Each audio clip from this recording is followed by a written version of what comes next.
Sir. Yes, sir. Yes, sir. Yes, indeed. This is definitely the place that you need to be. Ladies and gentlemen, together. Yes, back together. You have none other than my brother. Yeah. Big time show. In the building. As we prepare to embark on yet another Dallas Cowboys season now, I am yours truly, Mr. Always Making Plays. And together, y'all, look. This is a little BTA action, if you will. This is now the Bta Podcast. Now, it's not the BTA that y'all might be accustomed to, but this is the BTA as in Big Time and Amp. We coming to you live right now, prepared to kick off another season. And if y'all have been paying attention, it's time, y'all. It's time. Looking at my Gucci, and it is definitely time. It is time for us to submerge ourselves back into the good graces of Dallas Cowboys content, all things Dallas Cowboys. And on today, we had the pleasure once again to open up the season with yet another press conference by Jerry, Steven, and their head coach, who this year happens to be none other than Brian Schottenheimer. Yeah. I'm excited because, I heard Jerry and Steven. I hear them. Yeah. I was prepared to hear them how I heard them, how we heard them. Mm-hmm. However, I am excited about Brian Schottenheimer. Yeah. His energy in his first opportunity as a head coach. Big Time, how you feeling about it, man? Well, listen, ladies and gentlemen, first of all, man, look, it's a long time coming. I can't tell you how many times Amp and I have talked privately about doing something like this. The time is now. We're together. We'll be together for the whole season. We're still going to do our individual shows, but you're going to see a lot of us together on the BTA, as he called the Bta Podcast. And for this, or maybe this may be the only one, but we're going to make sure that we bring plenty of content to you. This is not live, but look, please drop your comments down, because me and Amp going to be watching this, and we will respond to what your comments are. We just need you guys to support us into this show, and let's just go to work. I know We can't read you live right now because this is not live. But promise you, we're going to make it seem like live when we respond. Yes, sir. Now, to get back to the point of what Amp just asked, listen to me. I'm first of all, Amp, I apologize because I'm not in uniform. If you notice, I ain't got no style on nowhere because I didn't wear it because for a moment I was in my emotions. Okay, I was in my emotions. I let Jerry and Steven take the joy away, so I ain't even wear it today. But I am feeling Ric Flairish. You understand? Okay. I'm still feeling kingly. You understand? Okay, there you because go. that's I'm feeling regal right now. Because there's still some regalness that happened today, and you just brought it up. And that's Coach Schottenheimer. Yeah. Let me tell you something about Coach Schottenheimer. One thing, nation, that we can appreciate so far, give him his flowers while we can, because we know some people gonna switch up on him when the season starts. We already know that's gonna happen. Yep. One thing that he has been, that I noticed from the time he got the job to this very moment today, he has been consistent. The messaging has not changed. The language has not changed. No matter what Jerry, you saw a perfect example of it today. No matter what Jerry and Steven did, he stayed on the football field. Well, and maybe he was helped out by some of the reporters by asking him football questions. And even when they tried to ask him about the star players, it was a quick answer, and then he went straight to football. Yep. That's what he's been about ever since he's been here. And if you don't appreciate that, ladies and gentlemen, then we're off to the wrong foot with our head coach. You got to appreciate that. And you would figure, based off the tone and based off the messaging, correct me if I'm wrong, Amp, I believe that this is going to translate to the football field. The same message. What did we hear? Competitiveness. We heard focus. That's what I heard today from Coach Schottenheimer. And that's what I'm going to take away from it all. I expect Jerry to be Jerry, and he was. Oh, Lord have mercy, was he today? And Steven is going to be Steven. And he has to do that. I mean, that's what, if they were anything different, we'll be going crazy. But Coach Schottenheimer, there is a security. Is that a good word, Amp? I don't know. There is some right now. You feel like everything is okay. Great word. I think that's you feel okay with Coach Schottenheimer right now. You feel like he's going to be the stabilizing force within the organization. Yeah, I mean, can we use it like this? I know they want to give this to the tight end, but what about the word security blanket? Yeah, he so far has been the place where it seemed like both sides, front office and players, it seemed like Schottenheimer really is in the middle of this thing, which is really where, now I'm thinking about it, where the head coach is really supposed to be. Facts. Between them, and if he right now, to me, if I was a player for him, it just depends on what you like, I would say that he is the perfect representation of what the middleman is supposed to be like right now. Yeah. To me. You see what I'm saying? Yeah. What you think? You getting that vibe? Yeah, that's what I'm getting. It kind of feels like the glue when you look at it. Yeah, that's a great word. Great word. When you look at kind of how things were with McCarthy, even though he had the general respect and consensus, not all that good stuff from fan base, and on the surface, Jerry and Steven did not they ain't really bash him in the public like that. Like they've been vocal about past coaches. And so when I heard him, I said, man, brother got his head on right. Yeah. Like you can tell he is well seasoned, and it's gonna be paramount. Honestly and truthfully, when I look at this man, Shotty seems like the most sober-minded individual in this process. Because when I hear Jerry and Steven speaking, and you know, sending little sneak disses here and there. Mm-hmm. They seem like they're being driven by emotion. Yeah. And though Shotty may be an emotional individual, he's not being driven by emotion. He's being driven by the want and the will to win. Yeah. That's what's pushing and fueling him. I hear Jerry and Steven, you know, they seem a little snappy, you know. They focusing on things that's not football. It was so bad. I think I was texting, while I was texting you, I was texting Boss, and I think I was texting Lou, and I was like, I heard Patrick No-C Walker ask a question, and before he asked the question, he said a few short words, but it tickled me. He said, football question for Shotty. I said, Yeah. And that came almost 15 minutes in the press conference. That's the amazing part. Because he was tired of all of the extra foolishness. Yeah, man. He like, man, can we just get to football, please? Like, look, the off season was the time for drama.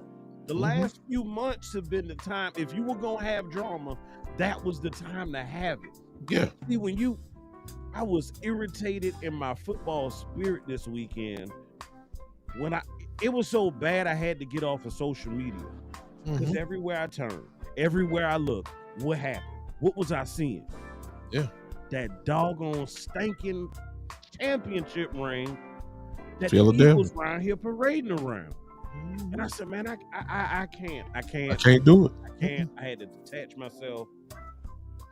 And I'm sitting here looking at them though, but I'm looking at how they're pushing. I'm looking at all of their movements. Even this whole, you know, I know they got the banner raising celebration come opening night. But this ring ceremony that they had amongst themselves, this dinner celebration, whatever you want to call it, it was a team event. But look at the timing. Yeah. It was done before camp. Before camp. We're going to do this. We're going to recognize the achievement, the memories. We're going to pour epoxy on this and freeze this moment in time. Yeah. We're going to celebrate the heck out this moment. And then we're going to be done with it. And we're looking to this season. Yeah. We're going to celebrate it and then we're putting it away. It's behind them now. Yeah. Because guess what? You can't get drunk off of the Super Bowl feeling because you'll mess around and get your brains beat up. Because now you're going to get everybody's best. Yeah. But I'm looking at an organization where football is first. Shout out to Coach Marv. Yeah. And I just want that same opportunity here. I want football to truly be first. While I was listening to Boss, I heard him playing the clip of Jerry Jones talking about how he likes to stir the pot and stir the drum. He feeds off of it. He's Love it. fueled by it. So, he's being led by his marketing side. Yes. Now, some of the comments people might take and say, oh, Jerry, you know, marble might be a little loose up there somewhere around there because of the age and whatnot. Yeah. I think that may be a slither of it. This is what he's done when he first bought the team. Shoot. But this is who he is. I think we use the word consistent. Yeah, he's been consistent in his mannerism. He's been consistent in his tone. He's been consistent in wanting to be the lead-off story on Get Up and First Take and all that. And once again, if you're watching Get Up this morning, many of you watched it this morning, guess who led off?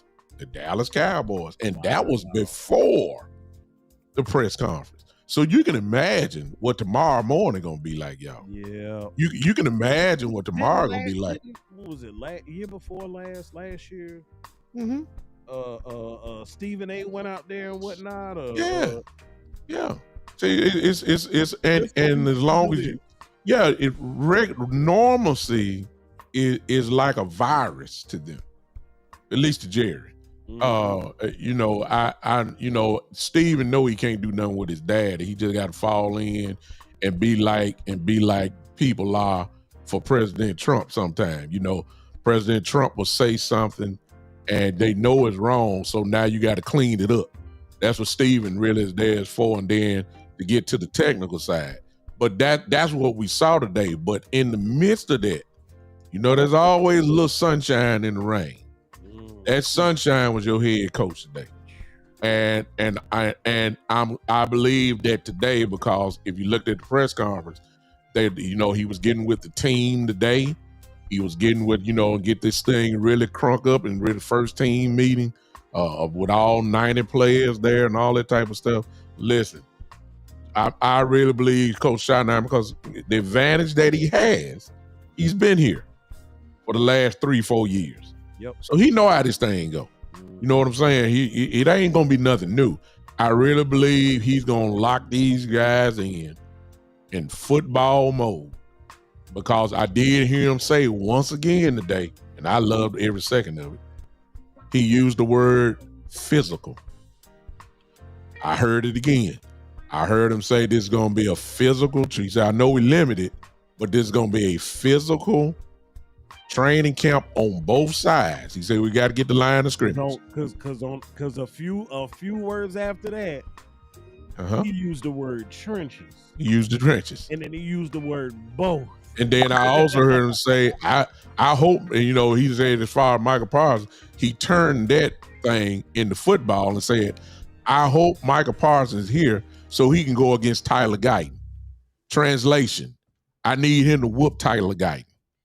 I need him to out physical him. I need to get him started. Because see, if Tyler can block Michael Parsons on a nice basis, then we ain't worried about whoever Philly got. I mean, worried about him, but at least we got confidence. We need to find out now if Tyler can handle the pressure. What better way to do it than what's considered probably be one of the best pass rushers in the game? So that's all football related. Y'all talk about the contract. Y'all talk about who here, who ain't here, who a leader and who ain't a leader. I'm sticking with football. And I can appreciate that. And I believe that is going to translate to the guys tomorrow morning. I mean, when it really started tomorrow, but I'm quite sure it started today, right there in that first team meeting. And that's how you set the tone. Well, and I believe what's going on. I heard whistles in the background. Yeah. Come on now. So I know that it could have been a workout, you know what I'm saying? Yeah. Just some light conditioning. It might not have even been organized practice. It could have just been, hey, we having a little voluntary this morning to kind of get loose. Or whatever, that could have been it. Or it could have just been some guys doing separate side work and they were doing work with the coach. But I know a whistle when I hear one. Yes, sir. You know what time it is. I said, boy, look, you talking about I heard Jerry say, we getting ready to getting. Yeah. How about got? Yeah. Yeah. Already happened. And one last thing, as far as at least coming from my end about maybe not Schottenheimer, but Jerry and Steven. Another thing, y'all, listen. Y'all know by now the resume of Coach Schottenheimer. 25 plus year assistant. Seasoned, as Amp just said earlier. The dude knows what he's doing. If he wasn't leading it, he was a big part of constructing it. Now, here's the thing that you ought to be happy about.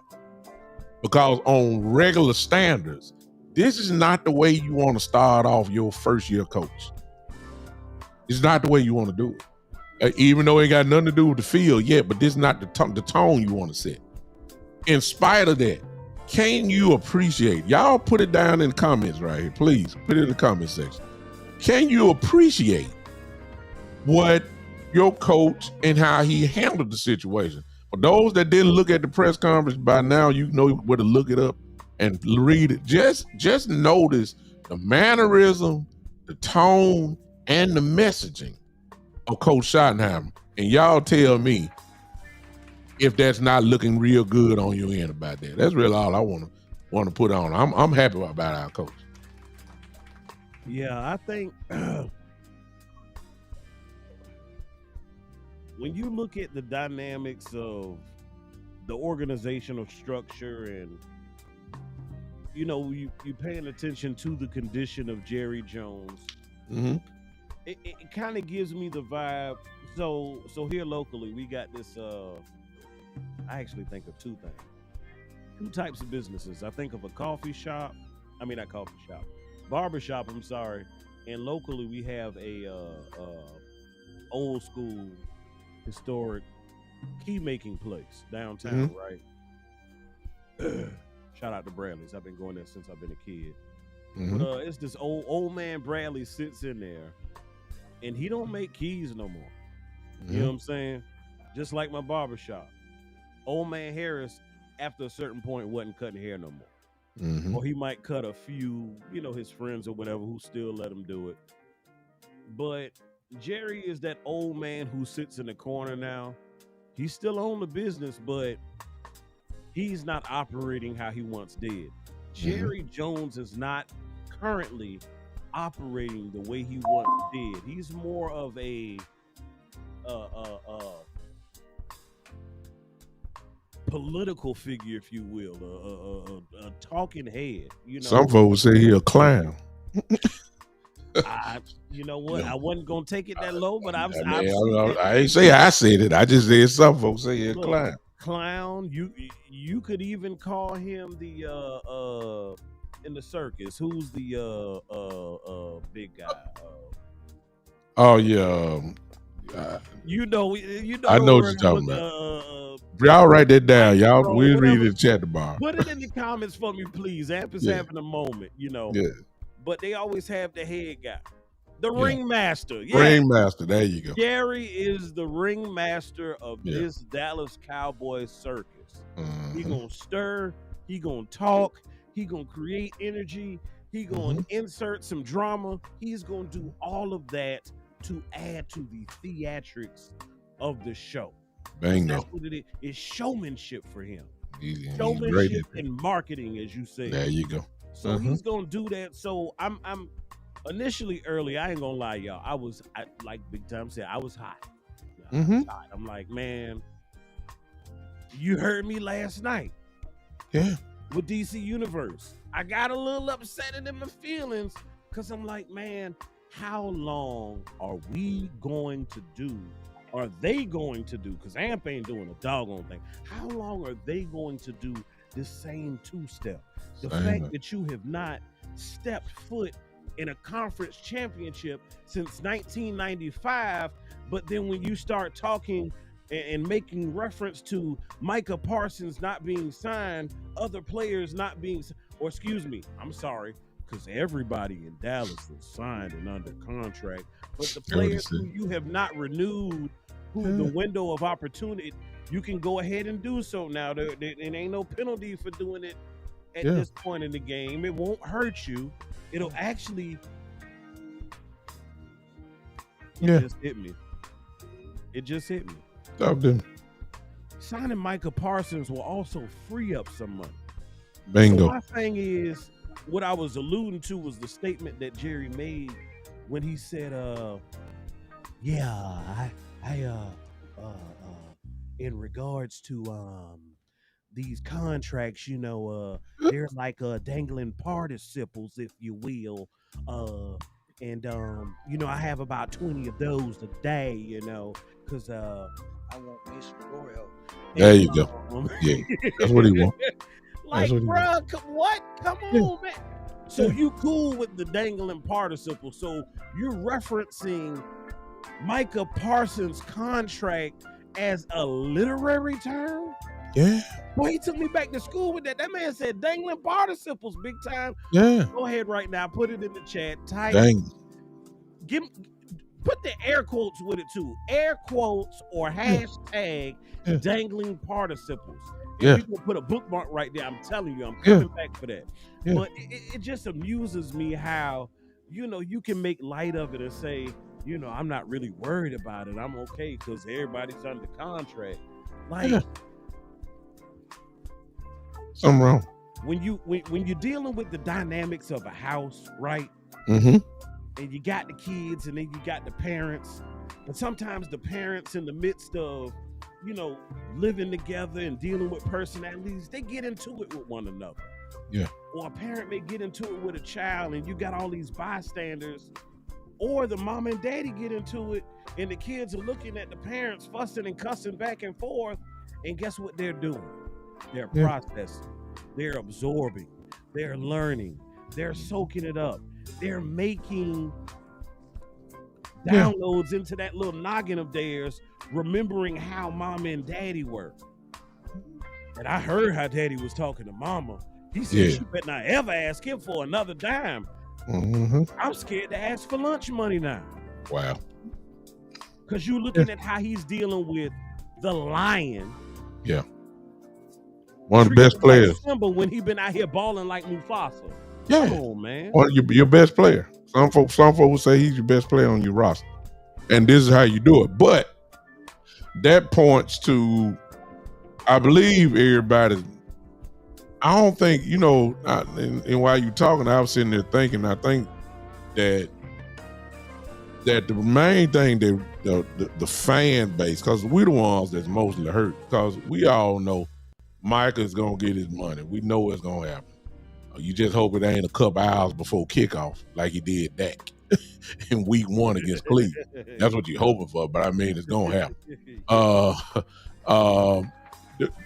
But I think what everybody's tired of is this philosophy that they aren't changing, number one.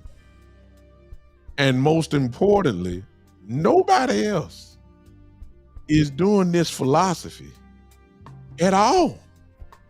And for some reason, it just doesn't make sense. It's just like, we just stick with Micah. This could have been done a long time ago. And if you're so hung up on money, which I think you are, common sense would have told me, or should have told you, to pay him before what? But because you didn't, and we saw it coming too. I'm saying we've been saying. I'm saying you gonna pay extra. Hey, there's some big guys who play that edge. Yeah, and now you got the kid in Cincinnati. You got the kid in Cincinnati who's dangling in the same way, and Trey? Yeah, Joe Trey from Cincinnati, and he's probably popped a bottle of champagne once Watt got paid. He did. Because he's saying, "Oh, okay, well, he found whatever contact. He sent them a text. Whatever we were talking about, let's rip that up." And Michael Parsons did the same thing. Because Watt is not going to get paid more than me, so rip up that $40 million. If it was 41, rip up that 41.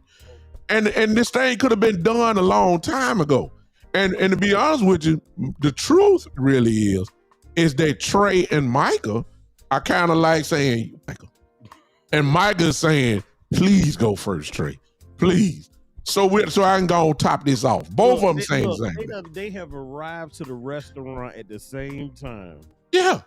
And they won't get out the car. Reach for the door the same time. You go. They ain't getting out the car yet. No, you gonna valet power first. No, you go. You go. No. Yeah. I promise you, we good. It's okay. You go ahead and go first. And this could have been done. Michael would have been happy with $40 million. It would have been already done. But TJ would have got more, and then Trey or whatever. It still make no difference. My problem is that you're doing it more. So the money, as you just said, the money that you just said we will have on the cap, that decreases. I don't care if it's $2 million. I don't care if it's $3. It decreases because you didn't take care of your business when you should have. And it just doesn't make any sense to me. But we done talked about that. Speaking of money, before we pivot to our next subject, hey, look, y'all go ahead. Me and Big Time at this point have been already cooking for about a half hour. Y'all go ahead, bless him with the super chats, bless his Cash App. Look, I'm appreciative too of whatever contributions anybody decides to make. Go ahead and hit me $AMPD SPORTZ. It's right there on the ticker for you. It ain't hard. If y'all missed that, it's right there. Just follow it along. It's gonna come by about 30 more times before we leave. You'll be able to see that. And also, most importantly, I hate to interrupt you by that, but most importantly, y'all, if you're not gonna do the Cash App or the whatever, super chats, whatever, please hit that like button. Right of fact, right now, will y'all just pause? Look, just smash it. If you do that in just about 7 seconds, I just did 20 right there. Everybody give us at least 25 likes per person this year. Just run it up real quick. This helps us out. This will help us out it interrupts the algorithm, lets them know, hey, there's some guys on there y'all might want to listen to real quick. This, of course, for those of you that's on AMP channel, appreciate y'all. If you're not following me, y'all should know me by Big Time, of course, Big Time show people. Listen, if you ain't following AMP by now, you should. There his stuff is at the bottom. That's all I got to In put. case you are unaware or you got in the building late or you skipped past the beginning because you wanted to try and get to the meat, this is officially, you were watching the Bta Podcast. No, it's not belt to you know what. No. But this is definitely big time in there. No doubt about it. This is we just starting this. You'll see us all year long. We made that commitment to each other. We're gonna make that commitment to you. Right now, as you probably already done figured out, this is not live, but we will be reading the comments. We will come on live once everything gets set up and everything, we get our scheduling together. We will do a live show. We'll try to, of course, lean to that because that's what we're good at. But we also good without being live. I can just imagine some of these comments that's going on right here. I can look. I can't even read it because I can't see it. But I bet you it's frustration right here in this thing right now. I bet you it is because the things that we talked about all summer long have come true. This summer, the things we talked about last summer, summer before that, 3 summers before that one, we have been talking about some of these things to the point of nauseum, y'all.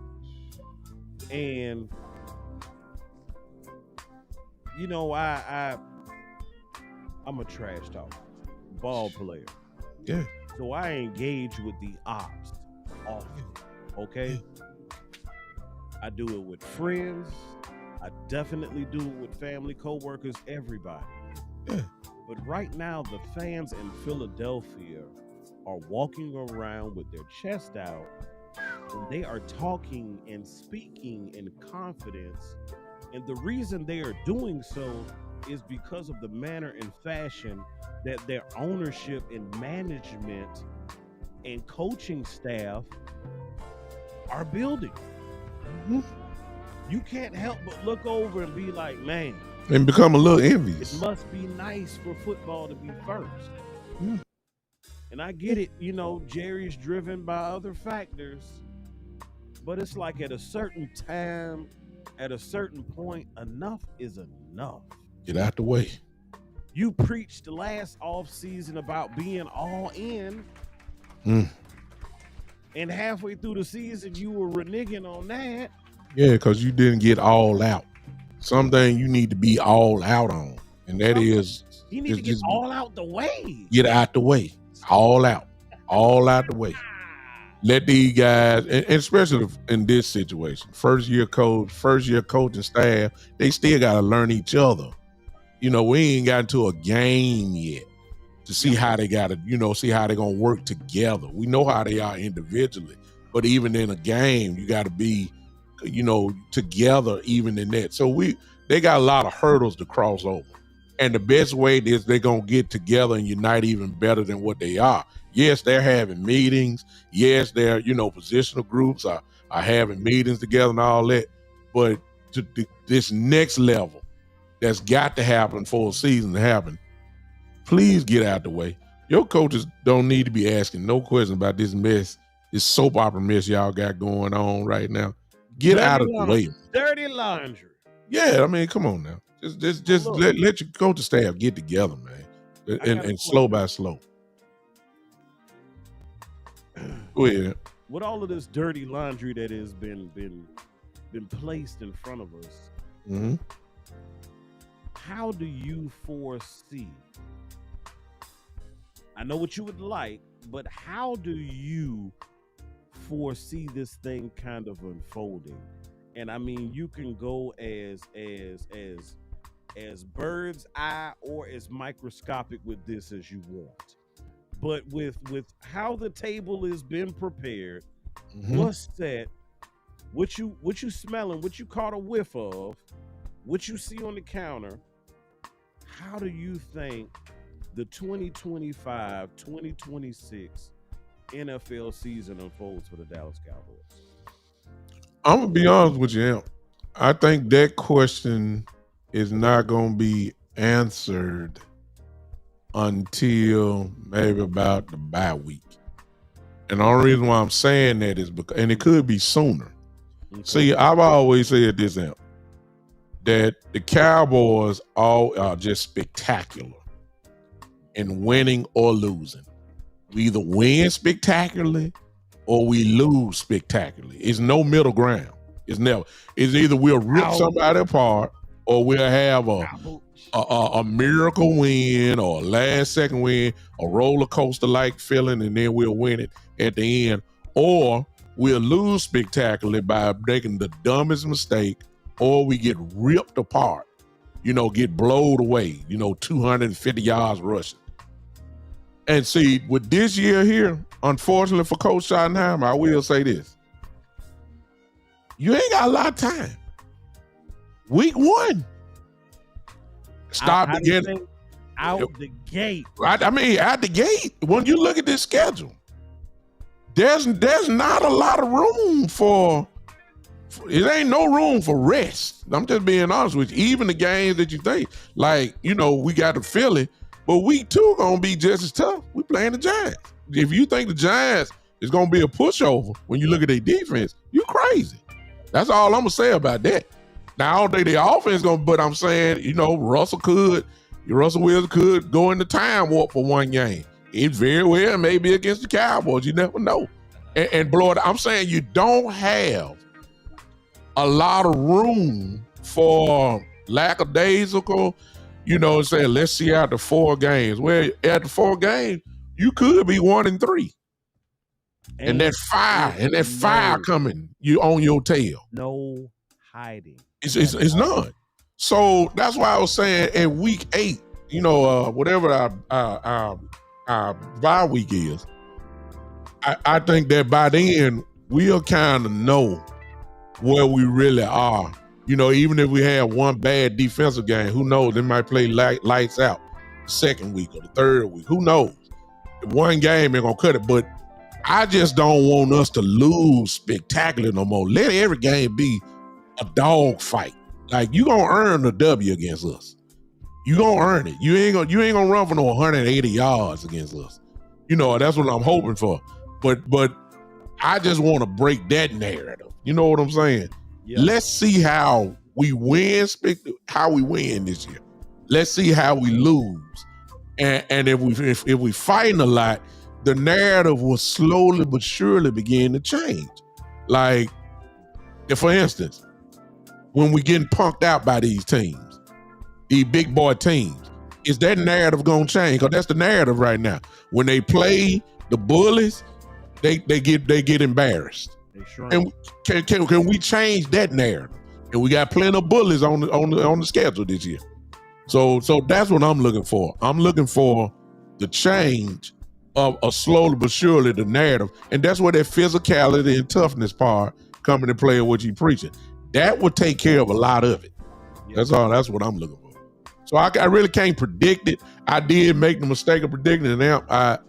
I told everybody when I made my prediction, I said I got the right to change it at any time. I'm gonna use that right now because I said we were going 12-5. But when after I got Pickens, because I was saying, okay, we're gonna score a lot of points, I still feel that way. But when you go to the other side of the defense, I'm not comfortable at all. When I look at the defensive line, especially in the middle, I'm not comfortable at all. When I look at the secondary with the injuries and the unknowns, and you know what I'm saying, Elam, I don't know, even though I figure he's gonna start beside Bland. I don't know what to expect of him. And then after that, it's the injury guys who got to step up. Third stringers got to become second stringers. Fourth stringers got to become third stringers because of the injuries. And we saw last year what these third and practice squad quarterbacks would be. So I'm not sure about the defense at all. I'm fully confident in the offense don't score 30 points a game. But I'm wondering if the defense don't give up 31. That's where I am. So I don't know. I hope it's not, but that's where I am. So I kind of, I still got a lot of question marks. It's hard for me to predict that now. Wow. I'm kind of with you. Yeah. I'm kind of with you. Obviously I'd like to see how this team competes, how they respond to adversity, and there's gonna be plenty of it. How they fight, and how they operate even in the midst of potential distractions. Yeah. Because I believe all of that shapes you, right? Yeah. Now, I heard Shotty, to your point, hearing him say the physical word. I'm hearing him say the tough word. I'm hearing him reference trenches. I hear him say both. And then I look at him. Yeah. I look at one side and I say, ooh. There you go. I mean, I know we still, working to improve at a couple of positions. I mean, really unanimously across the board, some more than others. But I'm looking at that. I definitely appreciate Pickens for multiple reasons. The prime reason, and it's really kind of twofold, just to add a weapon to the arsenal. There you go. Somebody else who can do good things with the ball in their hands. I say him, but I don't mean to brag. I say a person that the defensive coordinators must respect. Got to check for. Okay. Definitely. Identify. Same way offenses identify the mic, your coordinators have to identify that X factor over there. Got to do it. And so I'm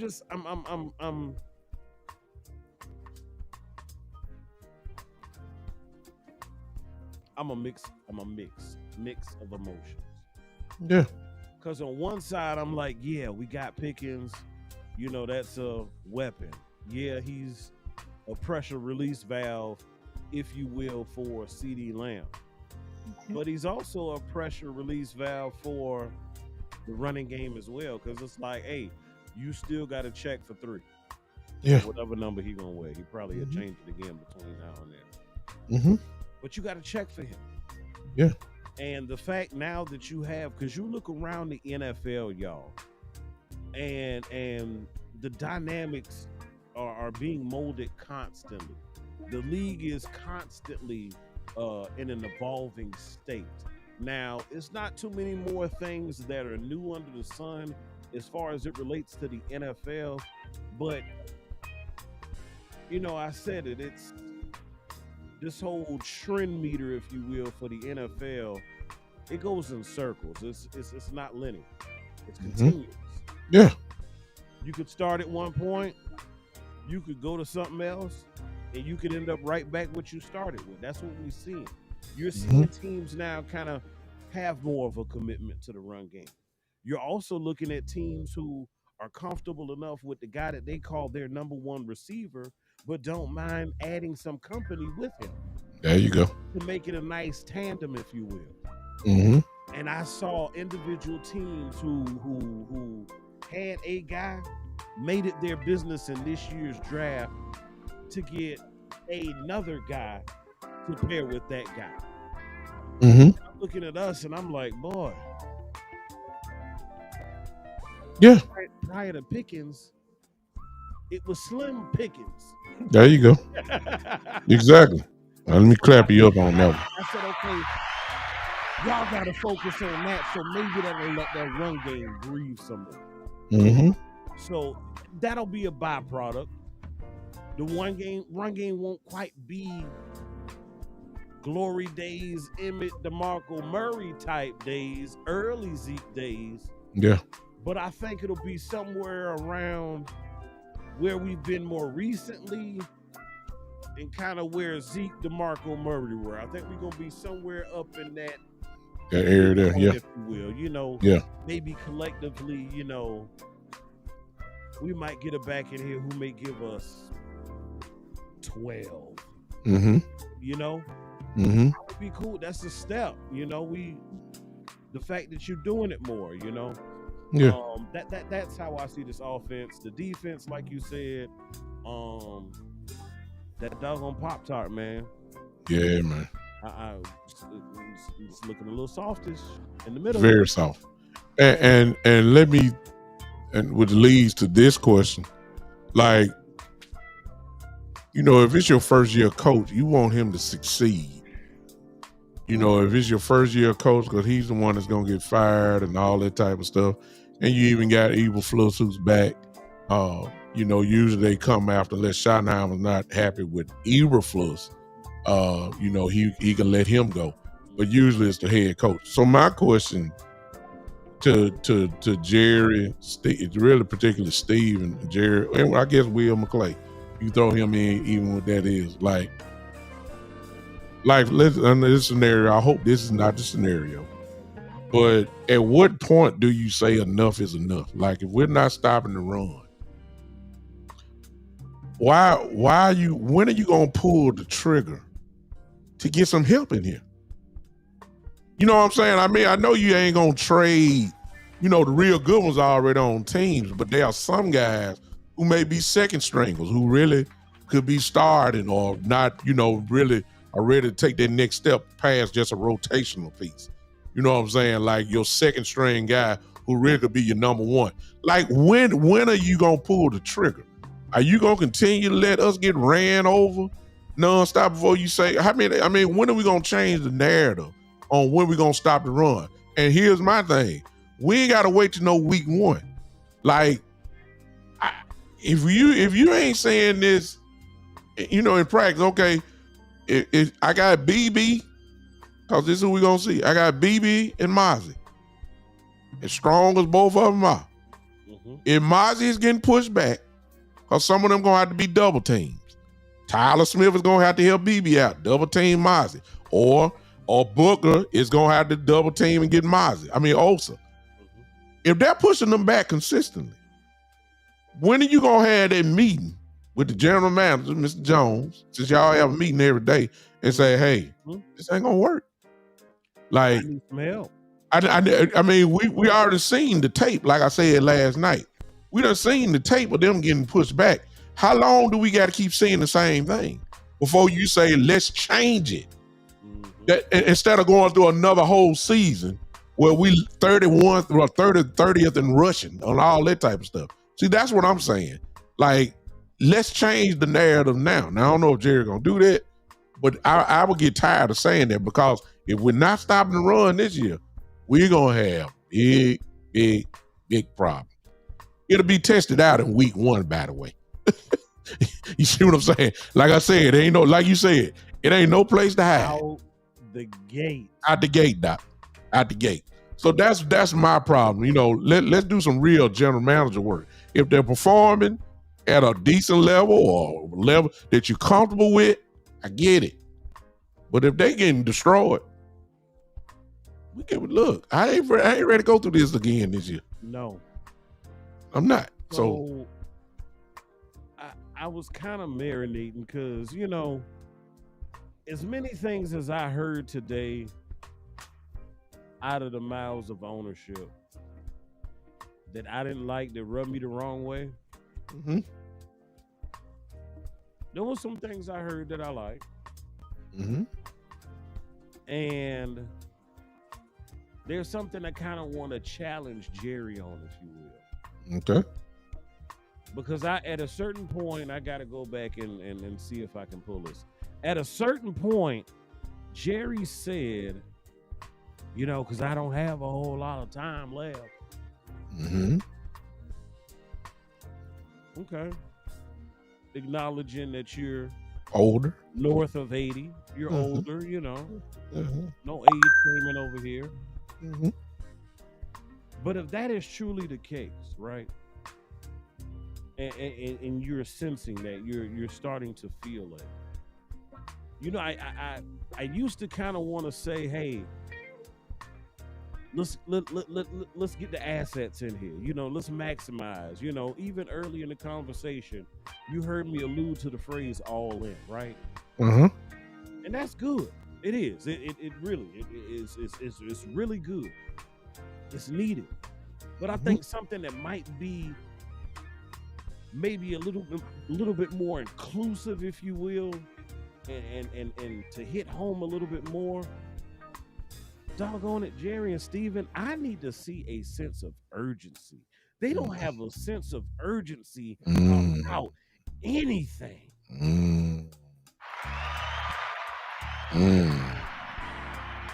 I heard you talking. I was waiting on you to say it. I kept itching. I was like, ooh,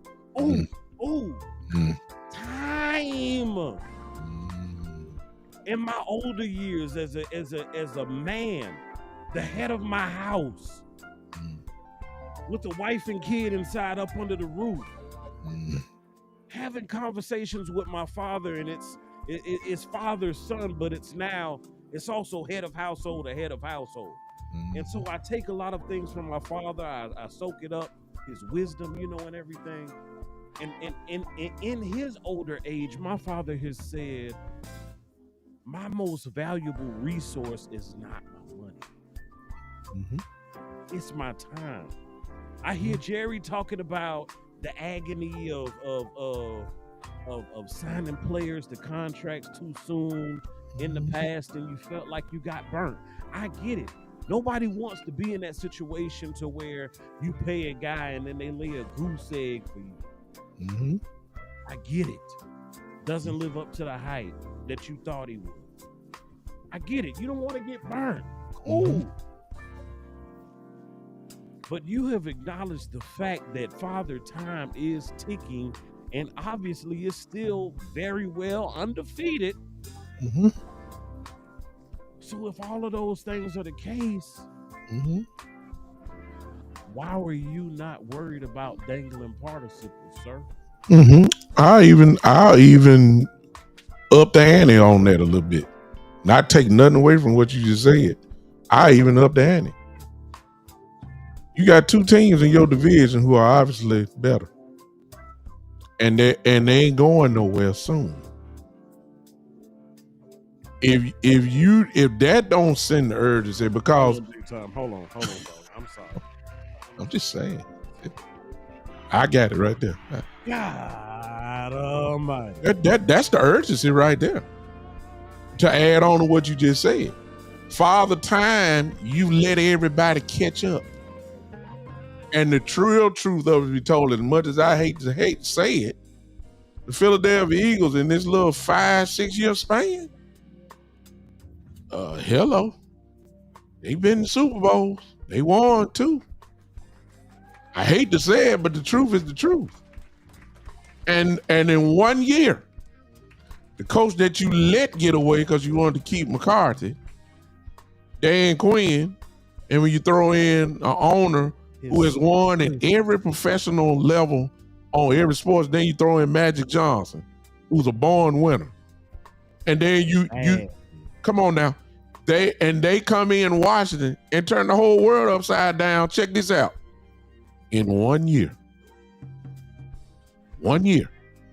The Washington Commanders are in the NFC Championship game. You got two teams from your division that's in the NFC Championship game, and everybody is somewhat young. That is the urgency. You have been predicted to become third in your division, and a lot of folks saying that the Giants are catching up. So if that don't light the fire, I don't know what else will. You got to see these two teams I just named. Big time. Look, put a bookmark right there. I want to tap back in our folks watching right now. It's a question that I got that's burning. Hit it. Since we have been to the last NFC Championship game, last Super Bowl, right? 1995. Go ahead. 1995. For those who have been around long enough to have observed majority or all of that time frame as Dallas Cowboys fans, I want to know right now, y'all go ahead and put it in the chat. I want to see the answers. I'm curious to know how Cowboy fans are feeling, right? So as far as our shortcomings, and you can think back to the you can think back to Romo. You can think back to what's that quarterback from New England? Bledsoe. You could Bledsoe. Hell, you can go back to Quincy Carter if you want to. Okay. Mm-hmm. You can think about all of that time from say practically almost about 2000 to now. Mm-hmm. You as a Cowboy fan observing how things have been year in and year out, no recent bias, collective. I want to know, who do you feel, or what aspect of team organization do you feel has been the most responsible for our letdown? Do you feel it was a lack of talent? Do you feel it was inadequate coaching? Mm. And with that, you could also pair scheme with it. Okay. Mm. So was it a lack of talent? Was it insufficient coaching? Was it poor management? There you go. Or was it all three? Is it management? Is it coaching? Or was it talent? Now, we know at times it's been all three. Mm-hmm. But what do you feel has been the most reoccurring theme here? Mm-hmm. So y'all right now, go ahead and put that in the chat. Management, players, or coaches. Mm-hmm. One of the three. Let us know. Put that down there. I'm ready to see what you say. I got a feeling I know what everybody gonna put down, but I'd rather see that too. And you gotta be careful now. Let me give you a little hint. Well, I ain't gonna say that. I don't want to ruin your answer. But I have my answer, and I'm not going to do that now. I believe I can just see it now. I already know what y'all know our answers. Y'all stay tuned to the end. Yeah. We'll give our answers with our final words and thoughts. Yeah. But that is, depending on what you say, that will almost give you the tone of what your expectation is for the season. Matter of fact, once you type that out, let me throw mine in. Okay. I need everybody in here, because the only thing that we're gonna miss out now is, we're not gonna miss out, but the cuts are what's gonna be the thing. We got a little ways to go before the final cut happens. Yeah. But as of right now, put your prediction of the season in, based off what you know, based off of what we're walking in the door with, based off the injuries, based off of the assumed power of this offense, and then based off the question marks of the defense. You add that together, put that down also. We just want to see how this thing goes. We're going to remember this as the season goes back. You ain't going to be able to flip. I want to see exactly what you're saying on that. But keep in mind, you got to think real close about what Amp just brought out when he talked about, is it management? Is it coaches? Is it the players? Or is it the talent level? You got to really think about that when you're going on. Because there have been times, Amp, where we had the talent level. Yep. But we didn't have the coach. Then there's a time where we had the coach, and then we didn't have the talent level. You see what I'm saying? So it is, you really got to think about that when you put it down on that part. And that's why I want that sense of urgency from Jerry to kind of tie this all back up. It's because, it's like, bro, like peanut butter, no jelly. Yeah. Ham, no burger. We just can't quite put it all. Yeah.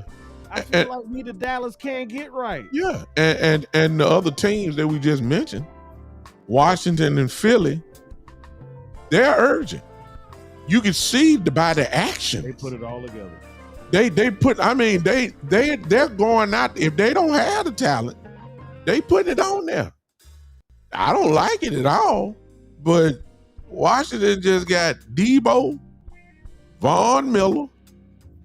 I mean, come on now. It's been some more folks. Dan Quinn knows how to coach a defense. I know he had to slip up against us with Green Bay. I understand that. I get it. But overall, This is a great defensive minded coach, and all he doing is just adding pieces. What we asked for, add pieces to what was already a NFC Championship game type defense. No, you're not depending on Von Miller to be the 2012 Von Miller. You just bring them in for special type stuff. Spot duty, and it probably ain't nobody better. We don't need him bringing out the doggone floor machine. No. Drive around up and down every hour. I just need you to spot mop, dog. Yeah. I'm only putting you out there on third down, passing situations. That's when I'm going to put you out there, and I know you're going to have enough gas in the tank that you're going to do. Second and long type situation. Look, I'm bringing you in when you know the offensive line is not coming forward. That part.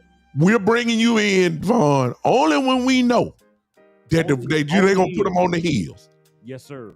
We're putting you in your best position to win. That's what we're doing. And that is going to show up, y'all. It's going to show up. Philly is the same way. Philly is bringing in players that is going to only benefit off of already a world championship team. And that's the bottom line. What have we done? I don't know. It ain't no urgency. So we're going to get to see that. And I don't know if there's anything else you want to roll with tonight. I think we done killed them tonight. I don't know if you got one more. Obliterated them, dog. Yeah. Get to that point, though, about what you going to pull that pen out, though. And we're going to give you our honestly, it's a great spot. I really will just, I'm going to parlay it into my final comments, my final word. Go ahead. Let me, you want me to go? You close it out. You open it up. You close it out. Let me get mine in. Okay. And I'll go and finish it out. Ladies and gentlemen, thank you. This is the first installment of the Bta Podcast, Big Time and Amp. We in here now. 2025 will not be the same because you got us on here.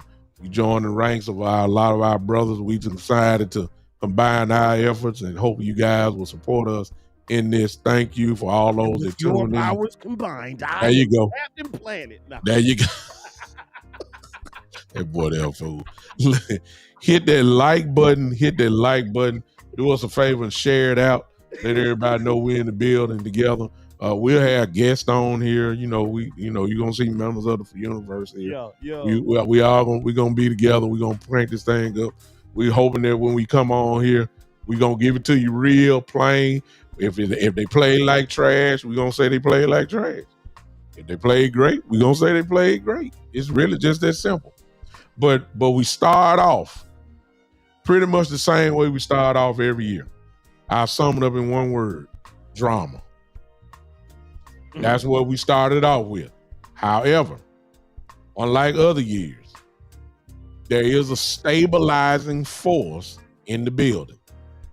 And that is, in my view, Coach Schottenheimer.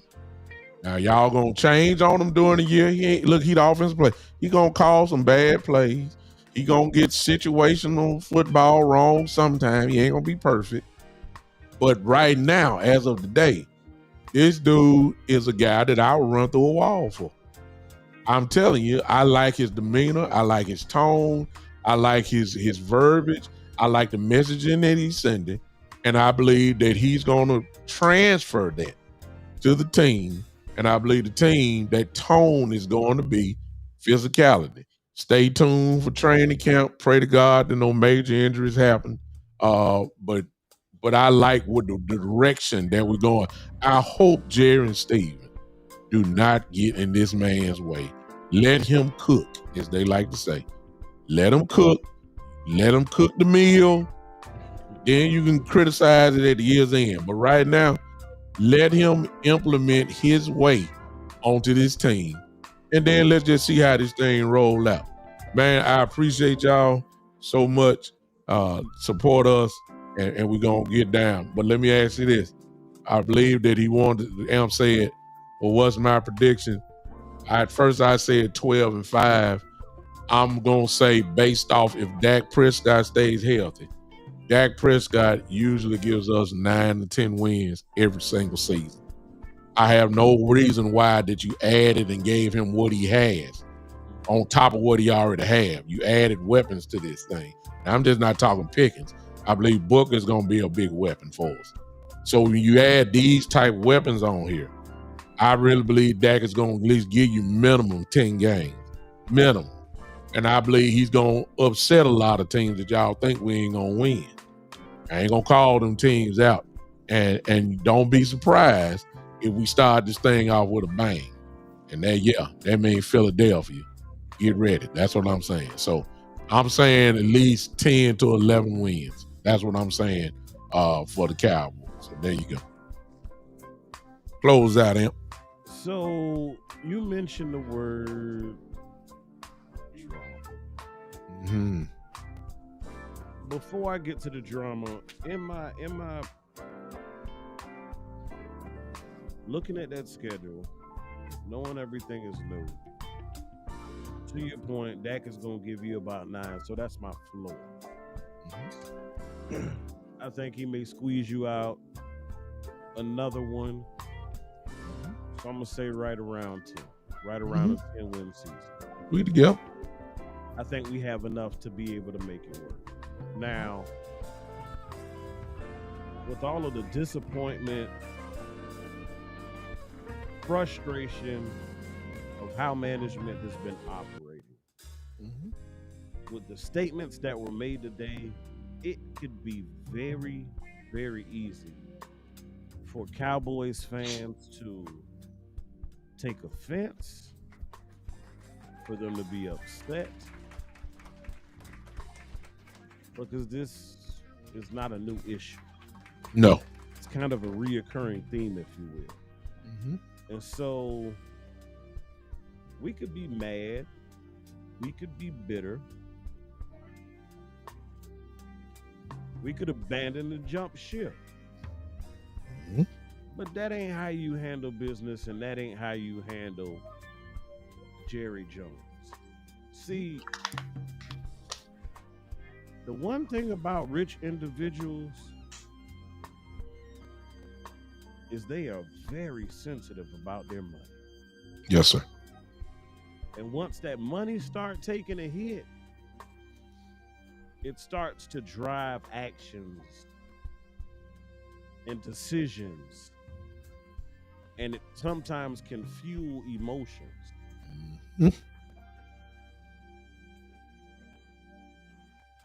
So to influence the decisions, to push the emotions, I think it is paramount, or will be paramount, for Cowboys Nation to literally come together and start being more vocal about what we want. But we've done vocal before, and it has garnered us some success. We have gotten some of the things we wanted.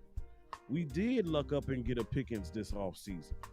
So I ain't gonna say they, done hit the mute button on us and they don't care and they don't listen, because we know that's false. We know they get reports about social media. Like Jerry said today, he said, I ain't gonna cry about what you write. Because he really don't care. What he cares about is the fact that you still writing about him. There you go. That's where the focus is. And so I've been kind of toying with this thing, y'all, and I've been battling personally. And I said, man, yeah, you could hit him in their pocket. And he might bite a little bit, but you know what else? Some people, more than they hate actually their money getting a hit, there is one other thing that some people on this earth absolutely hate. My wife is one of them, y'all don't tell me. Jerry would hate to be ignored. Yeah. Because see, if we stop talking about the Cowboys, or we stop talking about how they deal and treat with players, and we just stop going to games, Jerry gonna look around and say, what the hell going on? Why have the Cowboys fans forsaken thee? They done hit me in my pocket. They don't talk about me like they used to. We got to change something up. So I'm encouraging you Cowboys fans to be constructive. Because if we truly want the franchise to be built in the fashion that we have been crying and hollering for so long, it's going to start with being constructive. The only way to build is to be constructive. So we got to put it out there. We have to continue to be united, because when we're united, it's impossible for us to be ignored. Good, better, best. Never let it rest until your good becomes your better and your better becomes your best. Until next time, Cowboys Nation, this has been the Bta Podcast, and y'all be blessed. Holla. See you on next time, ladies and gentlemen. We out.